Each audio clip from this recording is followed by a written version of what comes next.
Our beloved President William Samoei Ruto of the Republic of Kenya, Commander-in-Chief of the Forces, our Governor, Her Excellency Kawira Mwangaza, and her Deputy, His Excellency Mutuma, our beloved CS, our visitor today, the majority of the National Assembly, Ishongwa, karibu sana, our Senator, Kaduri Muronge, my colleagues, members of the National Assembly, members of the County Assembly, and all other leaders of Meru. Bwana Yesu asifiwe.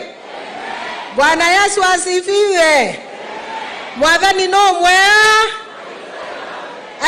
On there. Thank you very much. Today I'm very delighted. Leo nimefurahi sana kuwa na president yetu hapa Egembe. Mimi mnajua kwa kweli mimi ni mwembeo muiro. Ama sivyo? Mimi ni mwembe. Our dear president, my home is in Kangeta. My MP is Dan Karito. Mimi sikuongi na maneno mingi, mnajua hivyo, si ndio? Lakini leo nitaongea. Kwanza nataka congratulate vile ameturn around economy. Najua kuna watu wanasema sijui unga ijaenda chini, sijui nini. Kwani ukipata mimba unazaa na miezi 4? Si tutampatia wakati tufunge kamshipi wakati kidogo, alafu vitu itakuja mzuri. Hakuna haja ya kukula chakula nusu nusu mpaka tukufe. Afadhali tukule baadaye tushibe, kwa sababu anajua vile kupanga economy. Kwa hivyo tumpatie mheshimiwa wetu President Ruto wakati wa kuturn around economy. Na wahakikishia kufika December hamtakuwa mnalia na mnavile mnalia. Kuna mtu na kizungu tunaita demagogue. Sijui kama mlisoma maneno ya demagogue. Demagogue ni kusema mtu mkubwa yule anatumia watu wengine kufika pahali anataka kufika. Yaani hii maandamano yote si yenu, msiandanganywe tafadhali. Hiyo ni selfishness, anataka yeye mamlaka, wanasema hataki nusu mkate. Lakini kweli ni nusu mkate. Na kwa nini mimi nasema hivyo?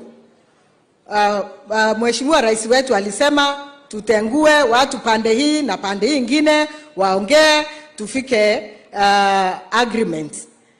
Sasa ile tumetengua, majority wetu amefanya kazi kubwa, sisi ni wengi, akasema ni watu 7. Akaambiwa atafute wake 7. Akaanza kusema hapana, shughuli maneno mengine mingi ambayo haina maana. Nikashindwa ni nusu mkate ama ni mkate ya kila mtu. So tusifuate maneno hivyo vile tunaambiwa.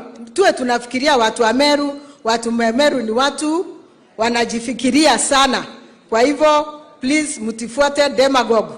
Huyu anataka mufanya vitu mbaya for his own sake. Sasa Mr. President, mine mostly it's one point. Hata ukisimama hapa simama tu. Lakini mimi ni mwenye watoto. All the time I talk about children. Wa zamani wakati wa President Jomo Kenyatta walikuwa nasema miraa ndio izalishi. Watu wanakula miraa na wazai. Lakini hapa Egembe population ndio mingi kulika pahali nyingine yote Meru. Na tukana miraa.